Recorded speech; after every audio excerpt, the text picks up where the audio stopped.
안녕하십니까. 꿈마을 사랑방의 깨알 공부 시간입니다. 오늘은 이렇게 하면 뇌가 바뀝니다. 느리게 나이 드는 기억력의 비밀, 김희진 박사님의 책입니다. 느리게 나이 드는 기억력의 비밀. 기억력은 습관에 의해 결정된다. 김희진 박사님은 현재 한양대학교 의료원 신경과 교수이시면서 성동구 치매안심센터장으로 재임 중이시라고 합니다. 느리게 나이 드는 기억력의 비밀.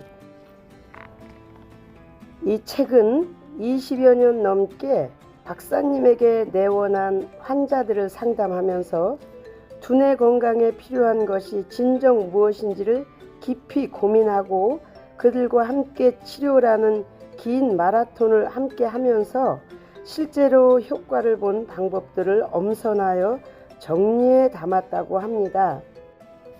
나아가서 박사님은 이러한 두뇌 관리법을 활용해 각자의 삶에 맞춰 영양과 운동, 사회적 연결, 수면 그리고 스트레스 등을 관리하고 실천할 수 있도록 1:1 맞춤별 최적의 가이드를 제시해 주시고 계십니다. 오늘 첫 번째 함께 나눌 깨알 공부는 우리가 몰랐던 뇌가 늙는다는 것의 의미. 20년 넘는 의사생활에서 가장 큰 충격을 준 환자는 K씨가 아닐까 싶다. 62세 K씨는 처음에 보호자로 치매인 어머니를 모시고 병원에 다니기 시작했다고 합니다. 병원에 다니면서 어머니의 증상은 그만저만하고 기억력도 유지되어 수영장에 규칙적으로 다닐 정도로 건강한 반면에 건축사 일을 하는 보호자 K씨는 날이 갈수록 살이 빠지고 얼굴 등에 빠른 노화가 나타나기 시작했다고 합니다. 그러더니 5년쯤 지난 뒤부터 어머님의 외래 일정을 자주 잊어버리곤 하셨다고 합니다. 어머니를 모시고 내원한 K씨에게 박사님께서 물었다고 합니다. 요즘 회사 일은 어떠신가요? 라고 질문했더니 예전과 다르게 일 처리 속도가 느려지고 도면이 잘 그려지지 않습니다. 라고 솔직하게 털어놓았다고 합니다. K씨 어머니의 치매는 13년 동안 천천히 진행되었지만 아들인 K씨는 이상 상태를 진단하자마자 급하게 치매가 진행되었다고 하네요. 그리고 어머니보다 빨리 암으로 사망했다고 합니다. K씨의 사례를 통해 이따금 뇌가 건강하게 잘 유지되었다면 신체 기능을 잘 보존해 어머니를 모시면서 훨씬 건강하게 장수하지 않았을까 하는 안타까운 마음이 든다고 말씀하십니다. 사실 노화와 노쇠에는 뜻이 비슷해 구별하기가 쉽지 않습니다. 어르신들이 젊은 친구들에게 농담조로 너희 늙어봤냐? 라고 반문하는 것처럼 절대적 시간이 흘러가야 겪게 되는 노화는 시간의 흐름에 따라 신체 기능이 퇴화하는 현상입니다. 세포의 노화는 세포가 분열 능력을 잃어버림으로써 나타납니다. 일반적으로 노화의 특징은 스트레스에 대처하는 능력이 떨어지고 항상성 유지하지 못하며 질병에 걸릴 위험이 증가하는 것입니다. 인간의 경우 노화는 시간이 지나면서 삶에 미치는 변화가 축적되는데 여기에는 육체적, 심리학적, 사회적 변화가 동반됩니다. 그리고 노화가 어느 정도 진행되면 사망에 이르게 됩니다. 노화와 노쇠의 차이. 그렇다면 노화와 노쇠는 구체적으로 어떻게 다를까? 정상적인 노화 과정에서는 나이가 들면 각 신체 기관의 항상성 유지 능력이 감소한다고 합니다. 그러나 항상성이 떨어졌다고 해서 기능이 완전히 멈추는 것은 아닙니다.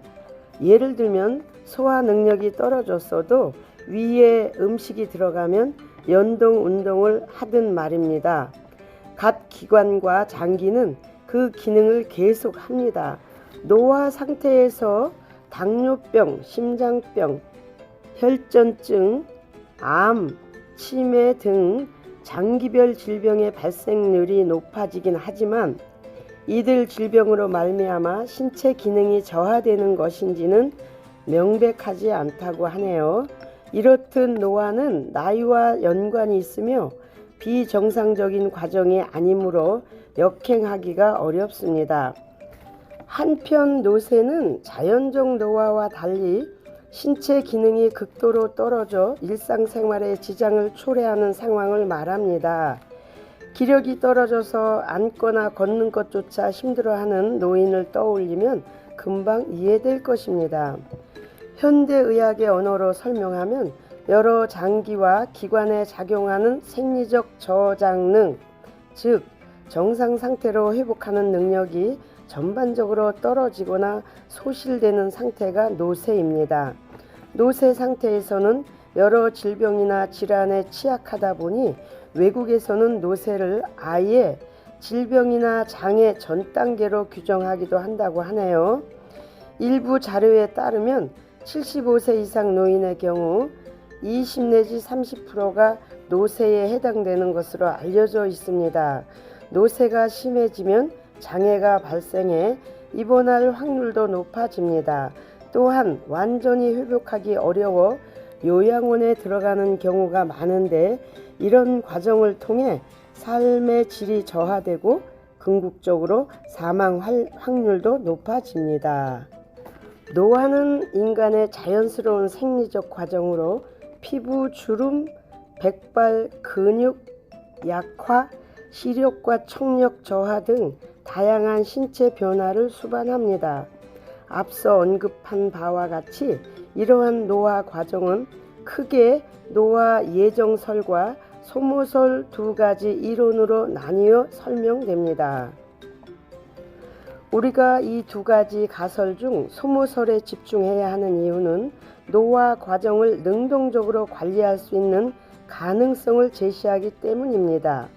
즉, 우리가 건강한 생활 습관과 외부 환경적 요인을 매일매일 관리한다면 생물학적 나이보다 젊고 건강한 몸과 뇌를 만드는 것이 가능하다는 의미입니다. 결국 우리의 오늘은 정해진 것이 아니라 만들어가는 것이라고 말씀하십니다. 당신의 뇌 또한 일신우일신, 날마다 새로워져 다음날 또 새로워진다는 것을 잊지 말라고 말씀해 주십니다.